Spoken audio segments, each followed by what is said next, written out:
नौकरानी की शादी। बड़े घरों का हिसाब किताब तो आप लोगों को पता ही है। वो क्या है ना, एक नौकर लगता है काम पर और उसकी पूरी पीढ़ियां उसी परिवार में सेवा करती रह जाती है। इसी तरह रमन और लीला के बंगले में काम करती थी मीना। मीना की बेटी थी रानी। देखिए ना मैम साहब, रानी जिद करती रहती है, उसको अपना भी जन्मदिन मनाना है। बोल रही है रिंकी मैम साहब जैसे ही जन्मदिन मनाएगी वो। लीला को भी बच्ची पर प्यार आ जाता है। वो उसे हमेशा अपनी बेटी के कपड़े और खिलौने दिया करती थी। ठीक है ना, कोई बात नहीं। मीना, तू खाना बना लेना और रानी के दोस्तों को बुला लेना। मैं केक ऑर्डर कर दूंगी। नौकरानी मीना की बेटी रानी के सपने बढ़ते ही चले जाते हैं। उसका मन अब पढ़ाई लिखाई में कम लगता है।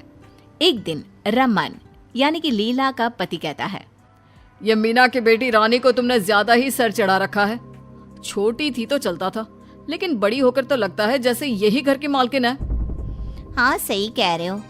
और हमारी रिंकी वैसी फैशन भी नहीं करती, और ये तो देखो कैसे कैसे कपड़े पहनती है। और क्या, मीना की माँ यहाँ काम करती थी तो मीना को रखा। तुम्हें लगता है कि रानी घर का काम करेगी? तभी वहाँ मीना आ जाती है। मैडम सर, वो मेरी बेटी बोल रही थी कि कल के लिए उसे कार चाहिए, और वो बिना ड्राइवर के साथ। नहीं मीना, कल हम लोग बाहर जा रहे हैं और मैंने उसे पैसे दिए थे रिक्शा के, फिर कार क्यों चाहिए? हाँ मीना, तुझे अपनी बेटी को समझाना चाहिए कि वो नौकरानी है तो नौकरानी जैसे रहे। क्यों?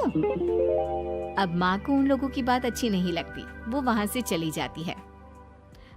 बेटी रानी, वो मालिक को कहीं जाना है तो वो कार नहीं दे पाएंगे। तू एक काम कर, ये ले 100 रुपए, कल ना तू कैब करके चली जाना। वैसे तुझे जाना कहाँ है बिटिया रानी? माँ, मेरी सहेली की शादी है तो वहीं जाना है। पता है ना, वो लोग पहले इसी मोहल्ले में रहते थे। पास वाला बंगला उन्हीं का तो है, और बचपन से उन्हें पता भी नहीं कि ये घर हम लोगों का नहीं है और तू यहाँ नौकरानी है। उसने मुझे शादी में बुलाया है तो मैं जाऊंगी। अरे हाँ हाँ मेरी रानी बिटिया, जाना। वैसे भी तू कहाँ लगती है नौकरानी की बेटी। जा मेरी बच्ची। हर माँ की तरह मीना भी रानी को मानती है। वो चाहती है कि उसकी बेटी वो जीवन ना जिए जो उसकी पुश्तों से चल रहा है, यानी कि नौकरानी का जीवन। खैर, अगले दिन कैब करके रानी शादी में जाती है, जहां उस पर वहां के एक अमीर खानदान के लड़के रोहन की नजर पड़ती है। वाह, कितनी प्यारी लड़की है। काश मेरी शादी इससे हो जाती। रोहन रानी के पास जाता है और उससे बात करता है। हेलो, मेरा नाम रोहन है। वो हीरा ज्वेलर का नाम सुना है ना? वही जो शहर के बड़े हीरा के व्यापारी हैं, वो मेरे पापा हैं। ओके, तो बताइए मैं आपके लिए क्या कर सकती हूँ? तुम मुझे बहुत अच्छी लगी हो। अगर तुम्हारी शादी तय ना हुई हो या तुम किसी और को पसंद ना करती हो तो मैं तुमसे शादी करना चाहता हूँ।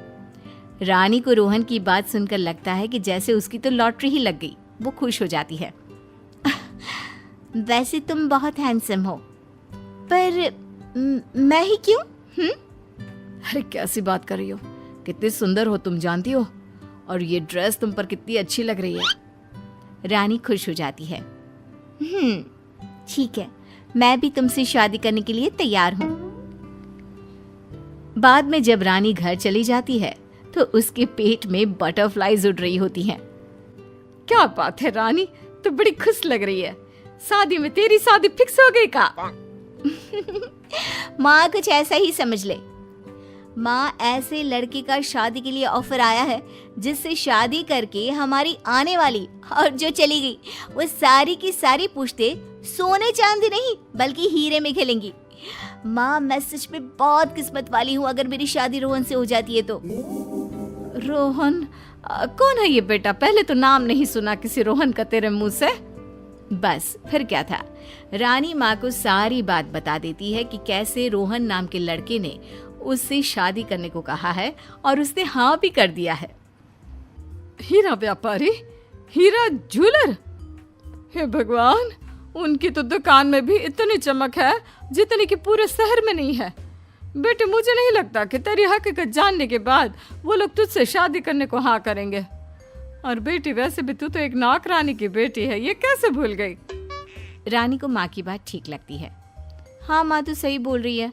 मैं कल ही रोहन को सारी बात बता दूंगी। अगले रोज बंगले के बाहर एक लंबी सी कार में रोहन रानी को मिलने आता है। वो रानी को फोन करता है।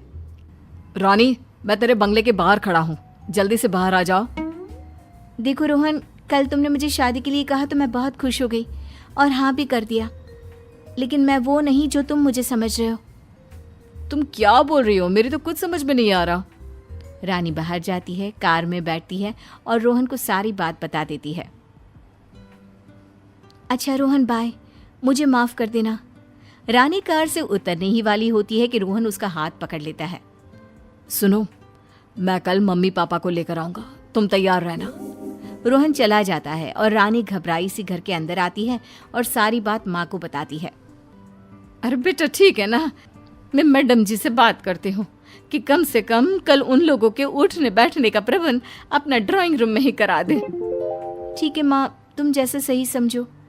अगले रोज लीला को रानी की माँ सारी बात बता देती है, जिसे सुनते ही, क्या बात कर रही है?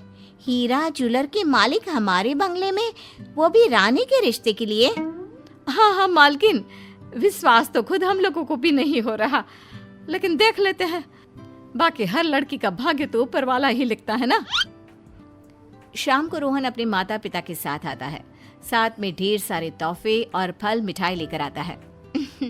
आप लोगों का नाम तो पूरे शहर में बहुत है। पहली बार मिलने का मौका मिला, वो भी अपने घर में, कभी सोचा भी नहीं था। जी हाँ, वो रोहन ने बहुत तारीफ की है रानी बिटिया की, तो हमें ऐसी ही बहू चाहिए। कहाँ है रानी? वो तो आ रही होगी। वो क्या है ना, उसकी माँ हम लोगों के घर की नौकरानी है। वैसे तो मीना के बाद हम लोगों ने उसी को नौकरानी बनाना था। मैं आप लोगों को अपनी बेटी से मिलवाती हूँ, रिंकी से। अरे ओ रिंकी! लीला की बेटी रिंकी वहाँ आती है। ये है हमारी बेटी। अरे कहाँ आप जैसे बड़े लोग नौकरानी की बेटी से शादी करेंगे? पापा, वो मैं तो।